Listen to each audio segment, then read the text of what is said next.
need support staff to clear the room. Stand up and walk, now.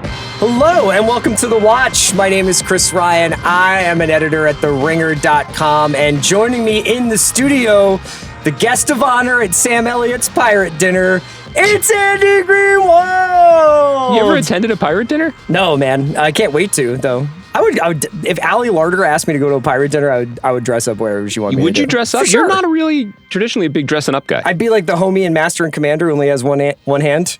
Yo, you didn't say a master and commander themed dinner. That would be amazing. All the fellows show up for a master and commander themed dinner. Greenwald, great to see you today on the show. Pluribus, episode 8. Landman, I think it's episode 6, but it was Sunday's episode called Pirate Dinner. We will get into some news at the top. Some programming reminders. Today, obviously, our show. Then Monday, we're going to do a special year-end mailbag, which I'm very excited about. Then later next week, we will be releasing an episode timed to the Pluribus finale. That's some special guests. That's so good we're very for us. excited about that. And that will be some Xmas listening for folks. What's cool is we didn't get access to any of the creative team, but anybody can be an other from that show. That's right. So we just grabbed some folks from the lobby. And then we're going to be off for that week in between, Sweet kind of release. the after Christmas, before or after New Year's. And we'll be back on like the 2nd or 4th, I believe it is. How are you feeling about, we released our top 10, our year-end episode into the wild. How are you feeling about how it's been received? Do you feel like you've been heard? Do you feel like... So I don't know if you probably didn't have a chance to tune into the Sure Thing rewatchables, which went live last night in honor of Rob Reiner. Bill opened the show by discussing watching us in bed while his wife played a video game on her phone. I'm going to unpack that. We were in bed? No, he was watching The Watch on his big screen television in bed and thought that we had too much opening banter, but had really some good ideas. But that's been the note for the last 13 or 14 years. He was like, you guys, I needed to get to honorable mentions faster. That's baked in at this point. I know. I mean, look. Do we have to re-record?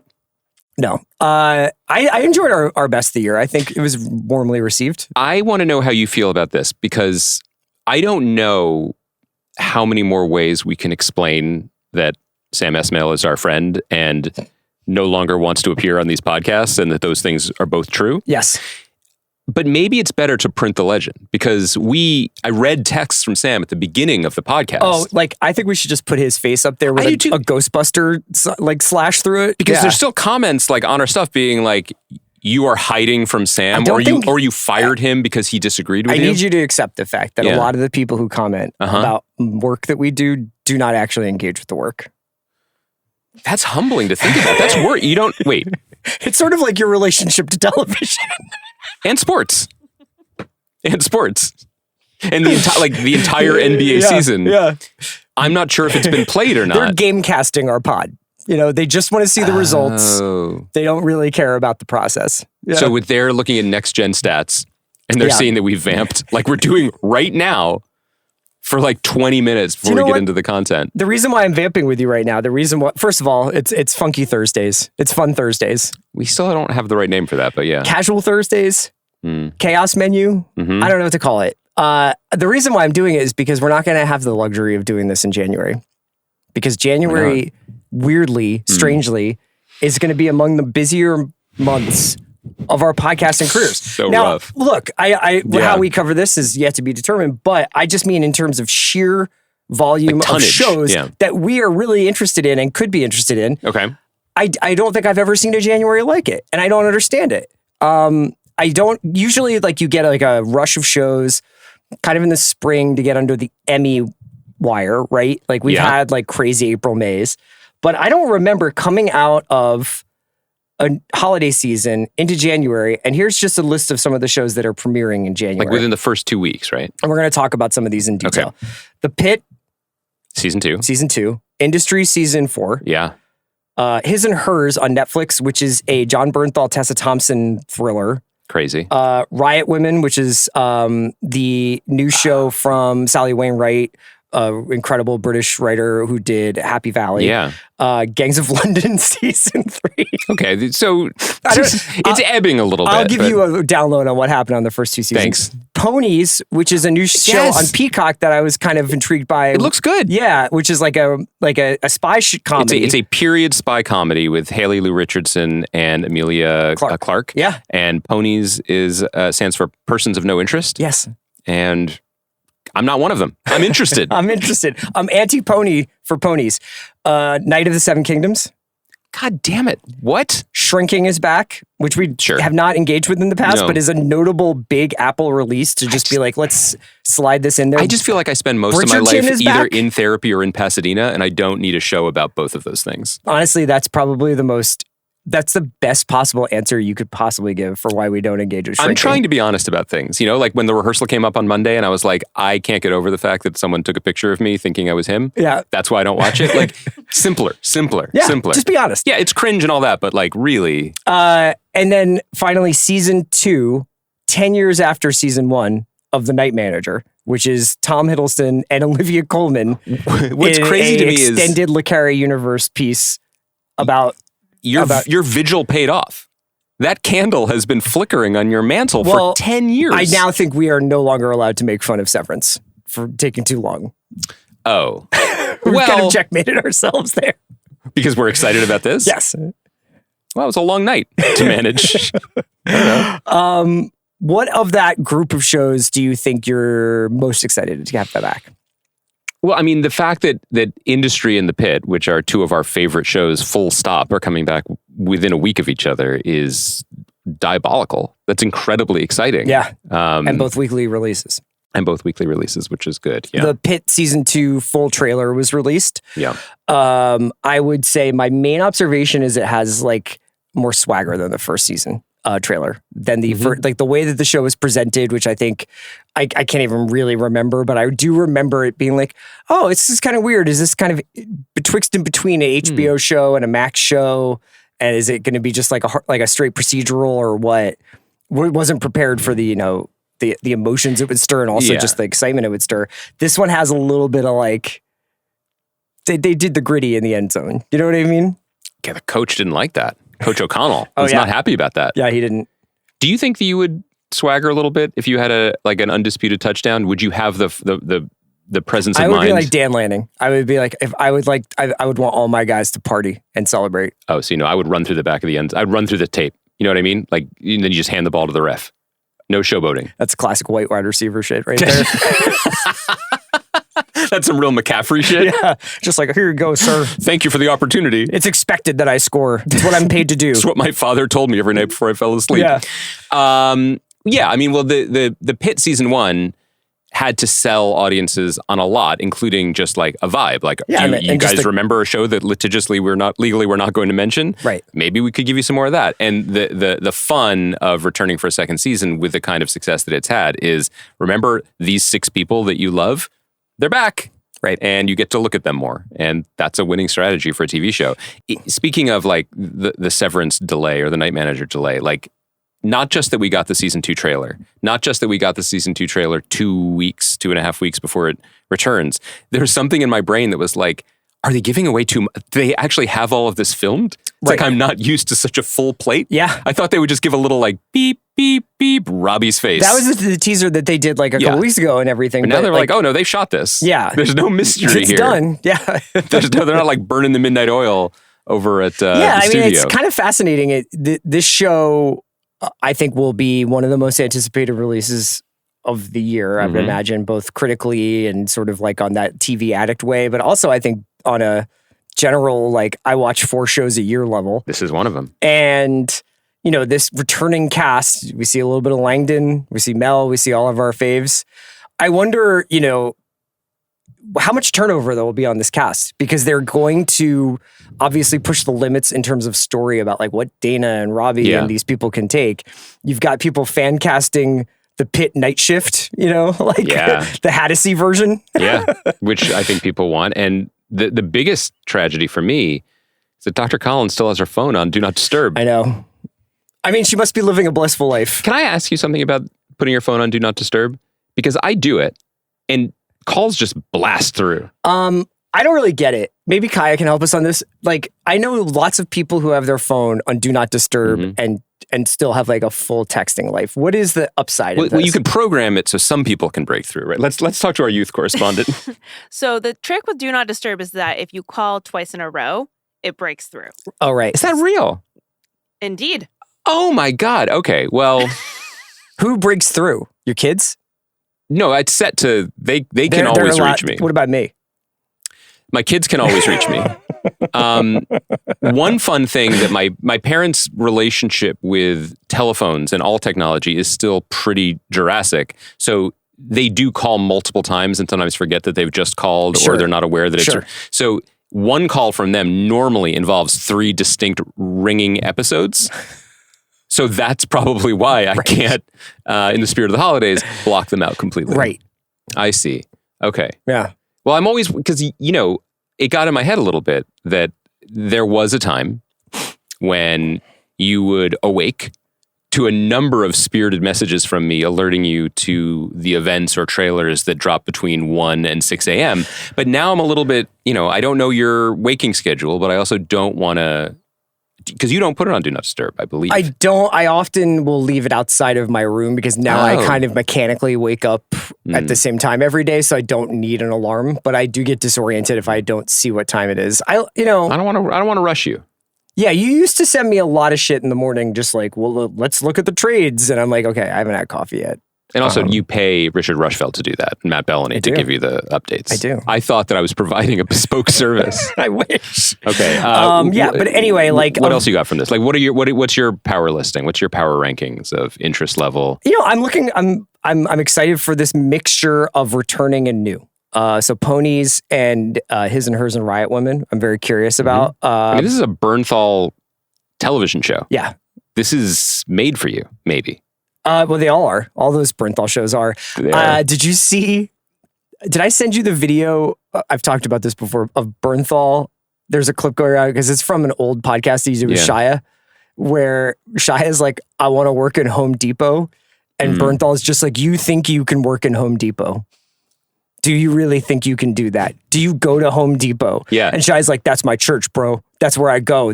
I have mad projects. Whoa. It's so funny. That is, first of all, that is a similar tone to what you take with me. Just like, you think you can work in Home Depot. That's something that you think you can do. One of my favorite things about this is John Bernthal, like us, went to a Quaker school. Like, I think he saw a different side of Quakerism, though. With the rough and tumble side? Well, I just don't know how, he's just too authentic. I'm not saying he's phony. It wouldn't work for him to play these parts. That said, he is a suburban Jew who went to a Quaker school. God, it'd be awesome to have a podcast with John Bernthal called Another Side of Quakerism. And it's all about violence. The shit we got into while we were in Quaker school. Sometimes that light within can burn. Yeah. Disrupting meeting for worship. Were you a big stand-up and meeting for worship guy? I don't think I ever did it.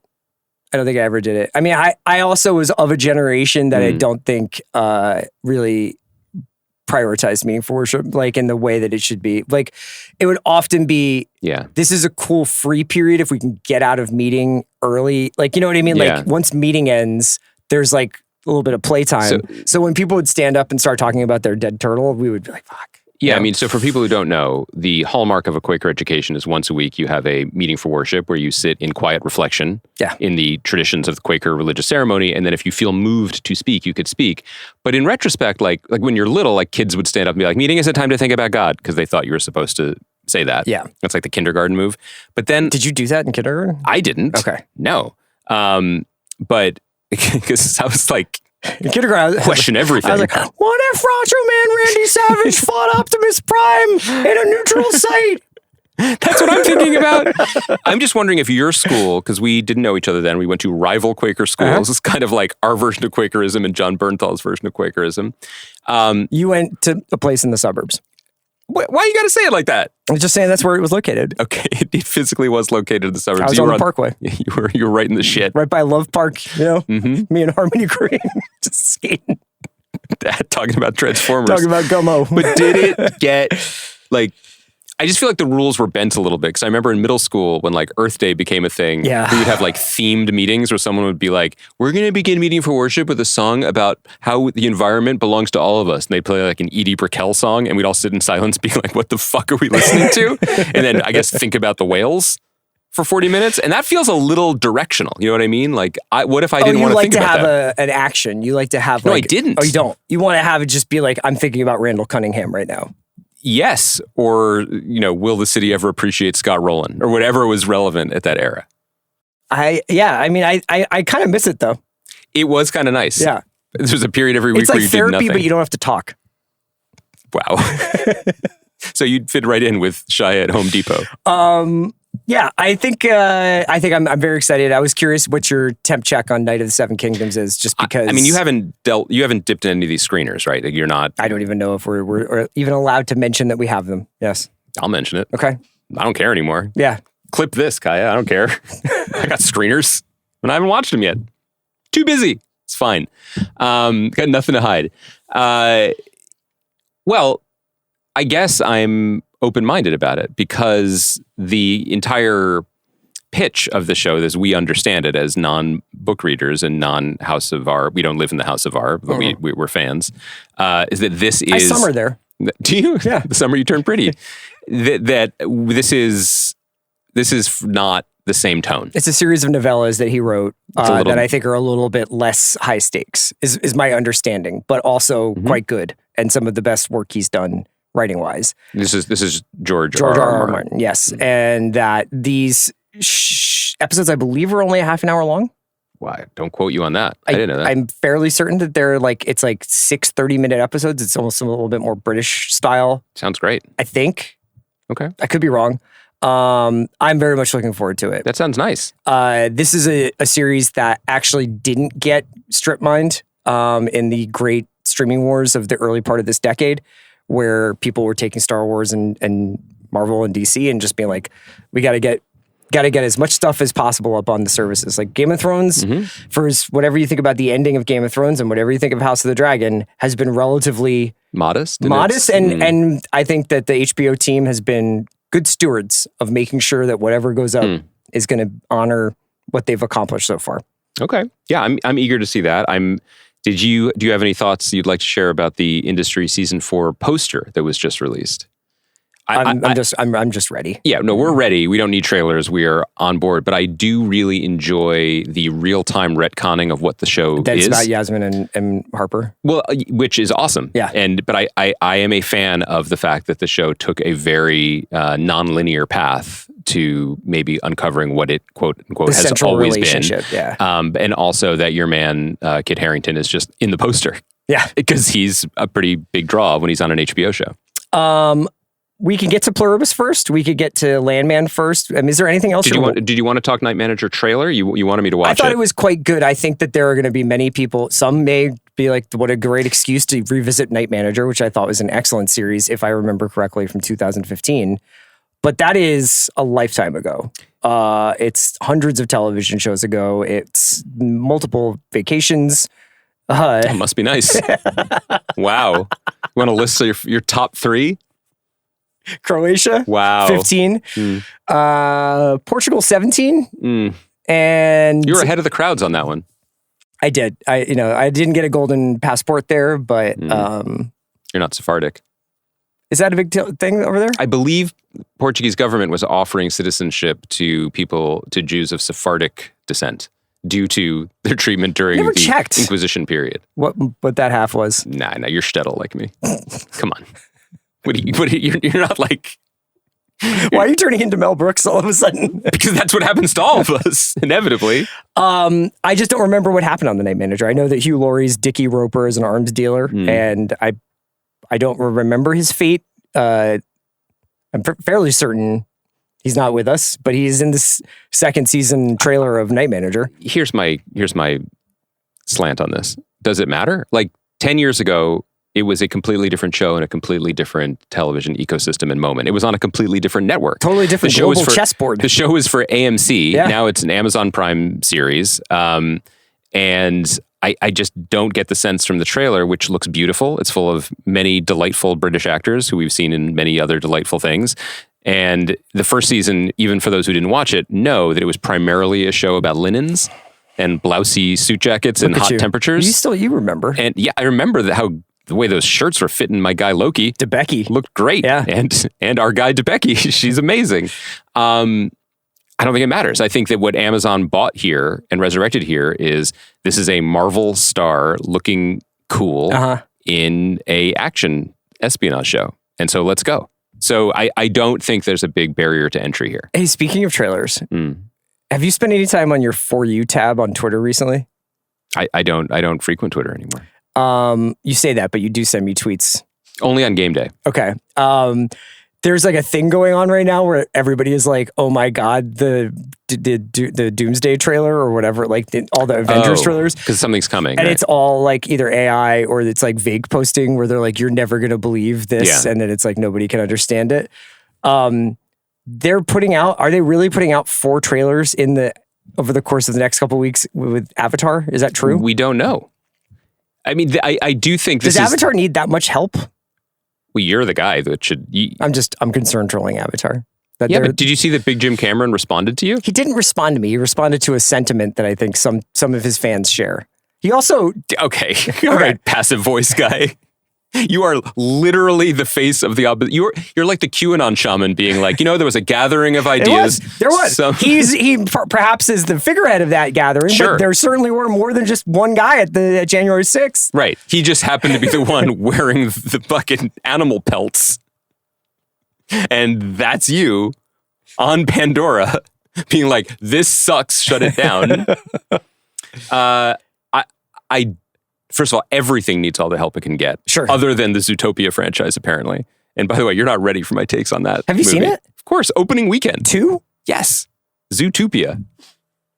It sucked. I am not ready for your takes on that. It sucked. Okay. Sorry to all of China, who's apparently boosting it with their collective wealth. Did you see that movie made $1 billion in like 6 days? I did. Anyway, Avengers thing is, it does feel like it's all disinfo campaign because it's not just, I mean, you responsibly source your information from the For You tab on X, whereas I just get fed a steady stream of slop on Facebook. And by the way, one thing that I don't think you're aware of, but definitely like your one uncle with the email account is aware of, is how the slop is fed to us now on Facebook, which is not just like, fake news. It's, I'm sure AI generated content that takes like a moment, which is just like, I don't know, like what's an example of like Taran Killam leaving Saturday Night Live. And they were like, it's like, quote, guys, I'm done.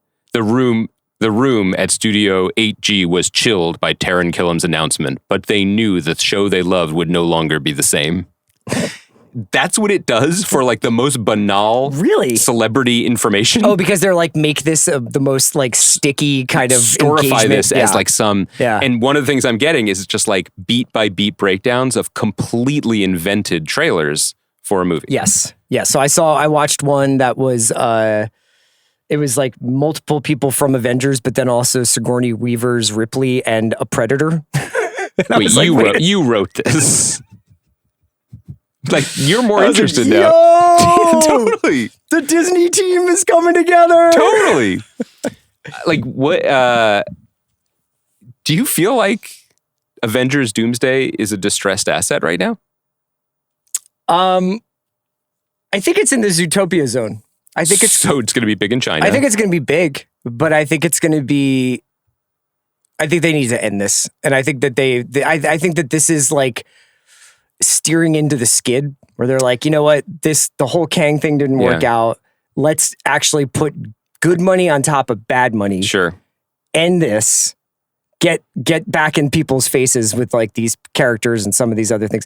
But I honestly, I don't really know what's happening. You know what I mean? Like, I don't really know what's happening with it. I assume they're going to be building towards Secret Wars. And yeah, I think the problem... But it's going to be weird if people are like, Rebecca Romaine? Like, is that what we did? No, that's what I mean. Yeah. There's no story here. So these movies have to do so many things and potentially impossible things, but one of which is make a case for its own existence and story Yes. momentum because it's not really building on anything. Like even the most optimistic among us, like me, who You are very optimistic. about this, I liked Thunderbolts and I liked Fantastic Four, and you I are kind of weird that way. I believe I'm in the minority. And so you see these like, set images, and it's just like, I'm Andy oh Greenwald. man, I just love Reed Richards and Jay Kelly. That's what's just wrong? who I am. What's wrong with that? But it's just like Shang-Chi and Eben Moss-Baccarat, one's a character, one's an actor, sorry, and Ben Grimm palling around in London. And I'm like, I see the vision, Sure. but I don't know if I see the, so maybe Avatar's helping them. I don't know. Yeah, no, that's a good zag. Do you like that take? Yeah. It's actually the Na'vi are helping the Avengers. Let's do Pluribus first. Before Landman? Okay. We can do whichever one you want. All right. Let's do Pluribus first. I weirdly think I have more to say about Landman. Okay, me too. Let's But talk I've about- also like with Pluribus, I think in the last couple of weeks, like I certainly, obviously, I think it's one of the best shows of the year. I think the second half of this season has been remarkable. So to talk about this episode 8? 8. You have been, and I love the show as well, Mhm. you have been much more patient, I would say, and dialed in to the particular rhythms of this show. Yeah. Maybe even more so than I, and I'm a big advocate of Jay Kelly and other slow food entertainments. Yeah. So this episode, which really, as it often does, like with a fine filigree, articulates Carol's changing relationship with the situation, collective, yeah, with the to the collective, others. with the others, with Sosha specifically. What was it about this journey with her in this episode that grabbed you? And I'm not trying to be like concern trolling. Like I really enjoyed this episode, but I'm curious where you are with it. I just don't really see TV that is delving into these kinds of emotional realities, even if the reality of the show is almost science fictional. Mm-hmm. And so the depiction of loneliness and the depiction of longing and the depiction of needing companionship is so incredible. And I think that sometimes there are shows that are challenging and I'm like, well, you just don't get it. I know that this is challenging and I know that there is a kind of time-lapse thing going on here and a focus on things that most TV shows and most movies even would be like, this happens in between the cuts, like, or this is what would happen as we transition from interior to exterior or from this to 2 days later when something else important happens. And instead, this is very carefully choosing certain days in this woman's life and showing almost all of it. And I think the cumulative effect that I am feeling is that all of that stuff, all that work, every time you listen to the voicemail message, every time you've watched her do something domestic inside of her house is like piling up so that breakthrough moments like the diner scene, which I think is amazing. The idea that somebody would do something so kind, but also so creepy. Yeah. And that she would feel both of those things at the same time.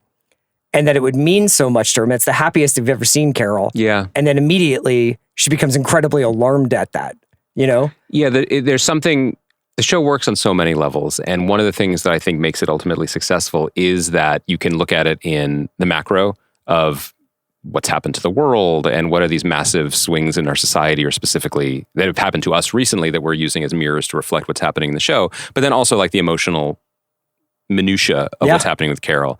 And the diner scene reminded me of a moment also in the episode when she's like, would you like me to, after she slept over in the hockey arena or whatever that is. And she's like, would you like me to make you breakfast? And she's like, no, you don't have to do that. It's okay. And there's this idea of asking people for things, which for some of us is hard to do.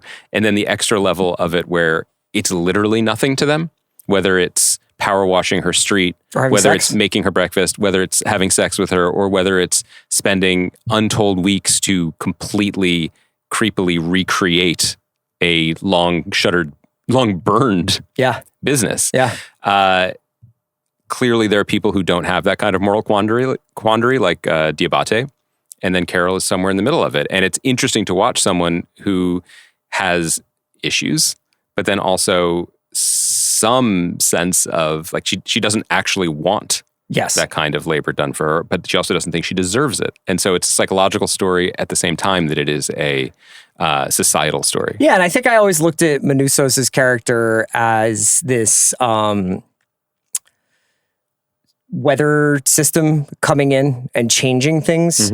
But I keep going back to that introduction of his character, or when his character leaves Paraguay for the first time and pushes his car out of the garage and his mother shows up and he's like, "You're not my mother. My mother was a bitch." You know, the pain that he carries with him from the before times is similar to whatever psychological scar tissue makes it so that Carol can't just be in her own skin and enjoy things when they're being brought to her, like anything in the world to make you happy. And she's like, "No, I am the unhappiest person." Yep. And knowing that these two people are on this collision course and what's going to happen is like really compelling to me. Where are you on again, one of the reasons we like the show is because of the room for spirited debate about the intentions behind things. We were talking about in the previous episode, like Manousos waving. Is he waving in surrender? Is he waving for help?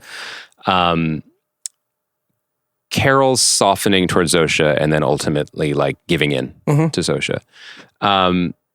How much of that do you think is, well, what do you think her reasoning is? Is it, how much of it is the loneliness of the 40 days of isolation, just reaching a breaking point and she'll take whatever companionship she can get?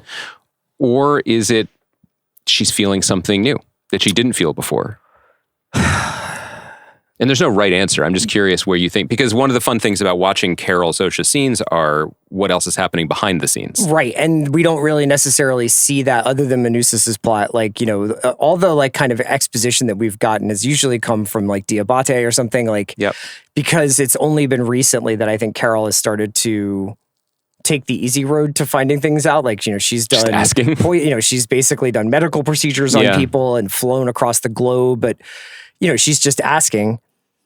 I think that, you know, because it's in 7 is when she's kind of like, she's treating herself, right? Like that's the one where she's kind of gone on the spa day. That's when she's solo, but it starts hopeful and then it ends pretty bleakly. Because you can only really do that for so long. Like there's the lie that we tell ourselves that if I just had time to myself, I would do all this stuff. Are you thinking about my phone calls from my week 7 of me in London recently? Well, no, but I'm just thinking about like, I mean, I think I talked about this, but like when my wife has been out of town this past year and I'm like, I'm going to fucking watch every spaghetti Western. And then it's like, oh God, like after 5 nights of this. It's a lot. Yeah, it's a lot. And you really want to start having human contact again. And so I think that there's something kind of profound about the arc of her. It can be both things, right? Like she can be like, I've taken to life where everything I've ever wanted is right at my fingertips, but I can't enjoy it if I'm doing it alone. Yeah, and I think it's interesting to note that the others are changing slightly. They're learning too. The croquet scene, they make a joke. They dunk on her a little bit. Yeah, that seems new. Right, from the monolithic voice, completely credulous voice that they spoke with earlier in the season. Do we think that is a benevolent evolution, or do we think that is, like everything, a kind of long-term manipulation? Sure. Of being a little more old school human for Carol to open up herself to whatever's going to come next. Do you feel like you're like 6 degrees cooler on this whole thing than I am? No, it's weird. I think that's how I'm presenting it. But I think that what I am, I guess the answer is that I am, but I think that I have, like I said last week, like I've done this before where there was an entire season of Better Call Saul that I was pretty mid on. Me too. And in the fullness of time and in the fullness of what they were moving towards, I was grateful for the time spent in the experience, and it would have been lesser without it. So I think I'm just trying to stay. I also think our brains are different now than they were when Better Call Saul was on. Sure. I'm learning a lot about the SNL cast exodus on my Facebook feed. And I can't believe how dramatic it was. Xenomorph in Doomsday. So it's incredible that honestly this show is getting this much of our attention. Yeah. But yeah, but there's also some of the joys of the show to me still remain in the like, man, if it ain't broke, this good old fashioned TV machine can still really deliver when you do it right. For example, Carol sends out the message of we have to defeat these things when she is in one state of mind. And then 50 plus days pass, during which time she has a complete breakdown and claws herself back together and opens her heart to, if not love, then the status quo. Yeah. And that's when the message is answered. Like that's just, as my friend in the writer's room in London would say, that's just good telly. Well, and I love the little flashes of like, yeah, we're kind of better at doing this than Zosha saying you're going to have a visitor. Yeah. It's just like, I think I'm going to remember that line for a really long time, you know, like, and just that moment and that end of their sort of reverie and their moment of kind of honeymoon period being over. I wish you could program Postmates to alert you that way. You're going to have a visitor. but the visitor's got soup. It still is very, very funny to me that for all the ways we talk about the show and all the discourse surrounding the show, the fact that Vince Gilligan has made a show about a writer who is forced to generate some crap that she doesn't necessarily believe in and carries not just one whiteboard, but a nonsense whiteboard and then a secret better version whiteboard. Yes. Is very, very on the nose and funny.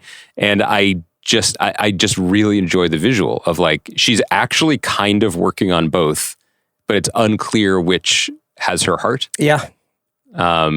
And as this episode goes on, like, do you think that she's adding to the truth about them board for any, I think that's how she understands the world is to document it, to document the rules, to lay out the structure of it. Because that's how she writes. Story. Yeah. To break story. Yeah. I mean, that scene in the diner I keep coming back to it because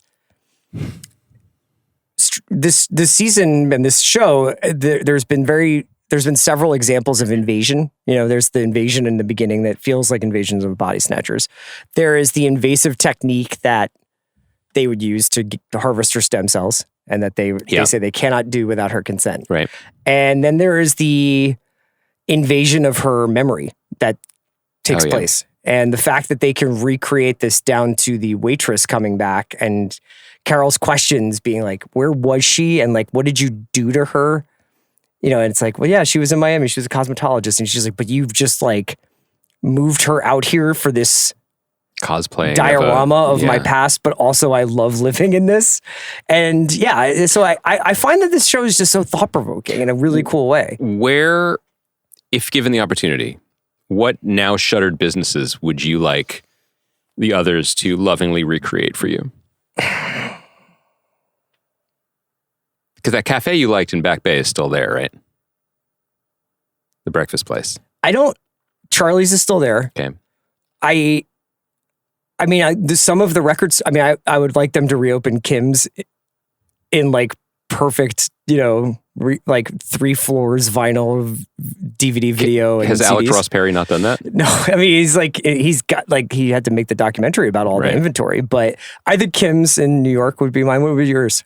I mean, Great Lakes would be nice. Yeah. Hi-fi bar, like the bars of our youth, you know, where our sobriety is etched into. All of those are gone, huh? Yeah. Wow. How do you feel about that? Well, I felt it's a bummer. I don't want to live in Brooklyn, but like, I mean, I feel bad. Yeah. Okay. All right. Should we move on to Landman? We should. Funky little episode of Landman. Mm-hmm. You know, the precision of Pluribus is always in the back of my mind while I watch the free painting session that is Landman.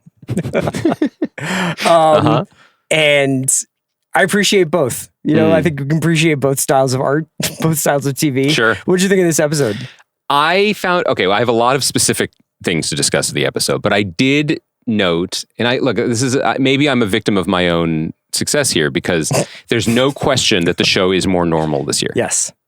There's no question. And I have, over the course of our conversation over it. You did watch the scene where Allie Larder celebrates her own birthday, even though it's not her birthday at the old person's and receives home? only sex toys? Yes. I did. Super normal. I did. It's still in the Landman universe, okay? Like, it is still within that. But, like, here's a comparison. It's a little bit like the difference between the Sorkin West Wing and the John Wells West Wing. You know, where, like, some of the I wrote this entire season while on a crack bender poetry has been turned into more something more prosaic. Yeah. So my feeling about the show is not spiking like Aaron Sorkin's EKG while writing season 1 of The West Wing. I'm fine with it more.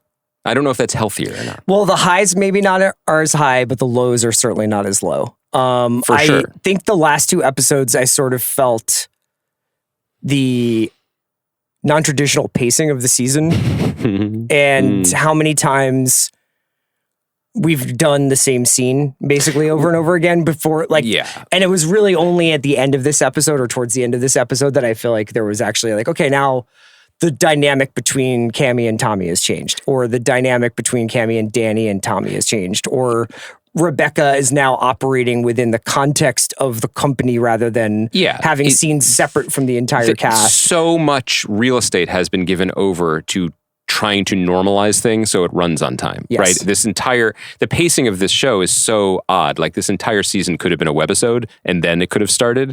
To your point, like, sometimes being kind of reasonable doesn't suit the nature of the show. Yes. For example, there's an A-B of 2 legal scenes involving Rebecca. One involves Nate, which was cute because I haven't seen him outside of the house, I think, in the entire run of the show. has been Midland only.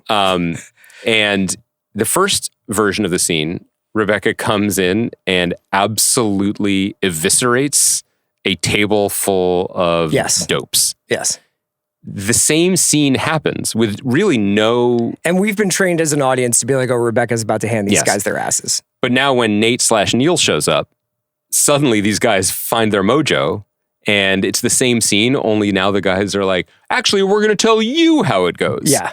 Which I don't think that's how law works. I was gonna ask you this. If that's how law works, Better Call Saul would have been a limited series. What do you think you understand more? Oh, I like this question. What Monty was doing with $400 million. Right, sure, moving it around, What Cooper was doing with the 6 wells that all struck it rich, but somehow he doesn't have any money to pay anyone for. And now Tommy has just taken over his wells, but to protect him from the cartel. But he's also getting into business with the cartel. So Tommy's like, MTEX will buy your cartel-owned and operated wells, but I draw the line at the cartel funding any other well. Yes. That's a difficult moral position to stake out. But I don't even understand in terms of like the deal, like the Sunrisa, the Danny's company. Sorry, just gave Cooper a loan that he never checked for, or like never cashed the check, or there is $40 million in an account somewhere. It's very problematic because again, the show is. It seems like it is set to really begin with season 3, because the amount of work to get here is so extreme. Yeah. So in season 1, Cooper is a iconoclastic, individualistic genius who sees the game board in a way no one else does. He sees widows where no one else does. He sure does. Yeah. He's like he Billy Beans the whole thing, and is like, this is the underutilized asset, and he, with his charming personal skills, strikes oil and becomes incredibly rich. Instantly, not only is he told you don't actually have any money, but there was no paperwork and no agreement, but there was nothing in the first season to suggest that he needed to be staked to do any of this. Yes. It's just they put the thing in the ground and the oil comes out. It seemed like he had basically found like a cheap way to look for oil, and hit it like harder than anyone thought anyone could do. Yes. And now they've retconned in that he had financing for this. And that he's a moron who doesn't read the fine print. Well, here's my thing with that is this is kind of like also ties into the Ariana part where it almost is like, it's not like they focus group it or test it, but it's almost like, what if they broke up? Yeah, I like those two kids together, and so they bring, and now we've kind of had. Not only let's bring them back together, let's have her say, I don't believe in divorce and we will never, ever break up. So buckle up. Yes.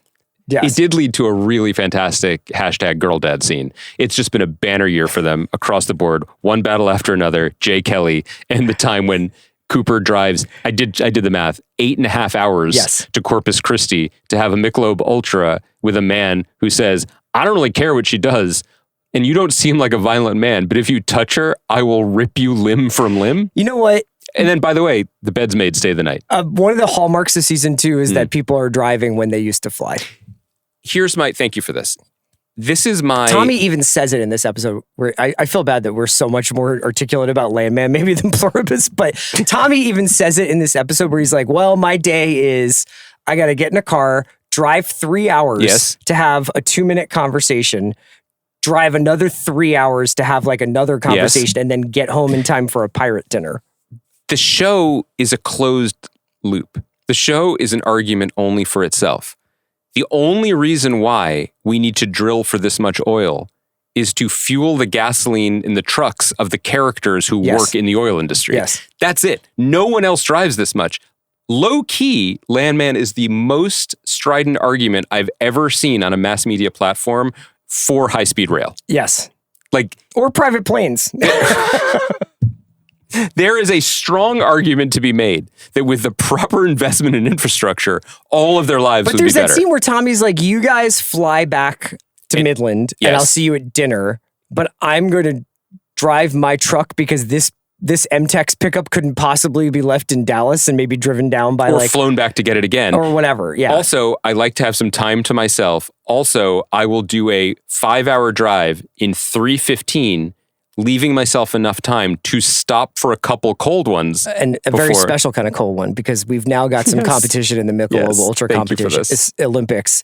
Troy Aikman's 8 beer, which we are informed Tommy can neither taste nor smell. This is a new wrinkle that we've learned many episodes in. This feels like Aikman's beer. Yeah. Either Aikman and Taylor Sheridan are friends, and Taylor Sheridan's like, we're going to prop up your brewery. Yeah. Or Taylor Sheridan hates this beer, so is like, I will feature it, but my main character, this is the first time we've ever heard that he can't smell or taste, correct? It does help me understand his response to the truffle dinner. And also the fact that he just smokes inside of it with his windows rolled up all the time. And that for breakfast, as a 70-year-old stressed man, he orders 4 eggs and fried eggs and a side of sausage and then eats none of it. Okay. This brings me to the most important question I had for you on this entire podcast. Thank you. Okay. In this episode, I noticed for the first time that across the street from the Patch, our beloved 24-hour hangout, bar grill, that there is another restaurant. Marjorie's or something. JD's Burgers. Oh, what was Marjorie's? Oh, maybe there's Marjorie's too. I think that's probably a wine bar, small plates. First of all, what do you think it's like for the restaurant across the street from the Patch?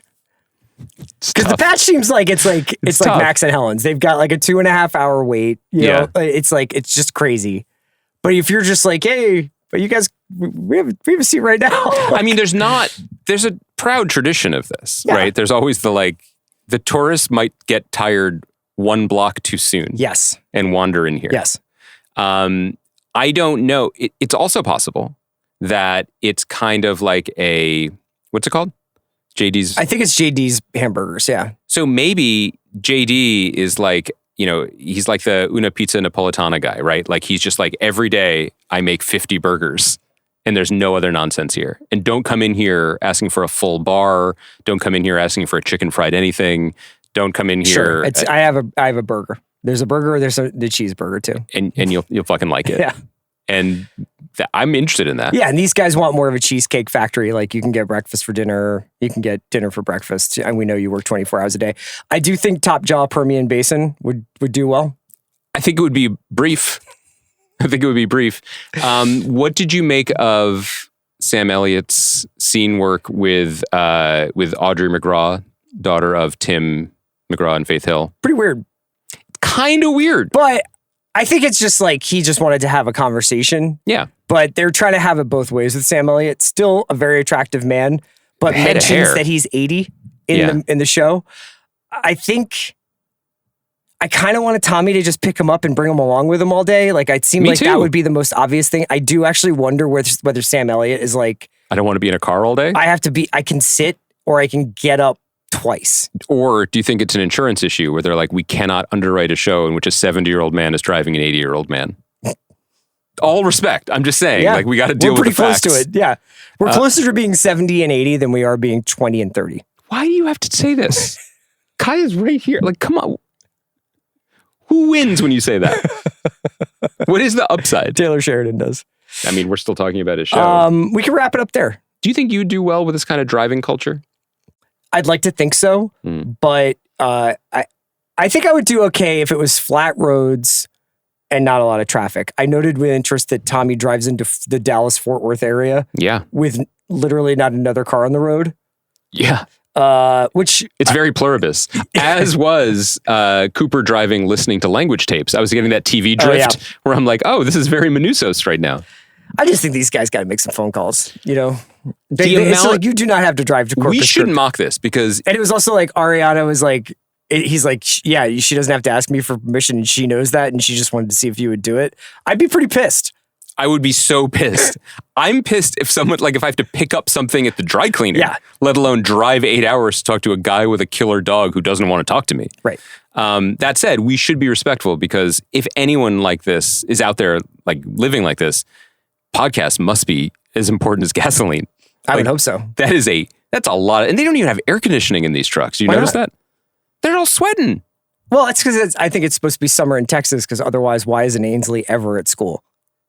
Well, she's too old. I saw an interview on Instagram with Michelle Randolph, who plays Ainsley, and they were like, what are you hoping for Ainsley in the future? And she was like, I'd love it if she grew up a little bit. She said that. She was just like, I'd love to. Yeah. She's not old enough to see the presents her mom got at the sex toy party. Oh, God. You know what? I feel like I enjoyed this episode more than you did. I did enjoy it. I also enjoyed Andy Garcia draining 5 straight putts in his office. Were those challenging putts to make? No, I mean, just it's steady nerves. You just have to really concentrate. You know, if Billy Bob Thornton was yelling at me, I don't think I would be so in the cup like that. It's honestly exhausting where it's just like, this episode, they're friends. This episode, Tommy's like, I don't want your fucking money. Yeah. And then next episode, it's like, be friends, but not us. I don't know why I just did Will Ferrell from Eastbound. I know why you did. Because we wish we were talking about that instead. Let's wrap it up. All right. Long day of potting for us. So we'll have some really cool stuff on Pluribus for you guys next week, as well as a mailbag on Monday. Did you know that you can't be Landman and a president? That was the one piece of information we got this episode. Why not? That's what Nate says to him. It reminded me of like, but do you mean that emotionally, or you can't actually have both jobs? It just reminded me of like the Tracy Jordan movies from 30 Rock. It's like black cop, white cop. It's like Landman, president. How could one man be both? All right. Thanks to Kaya. Thanks to Kai. And we will be back on Monday with our mailbag.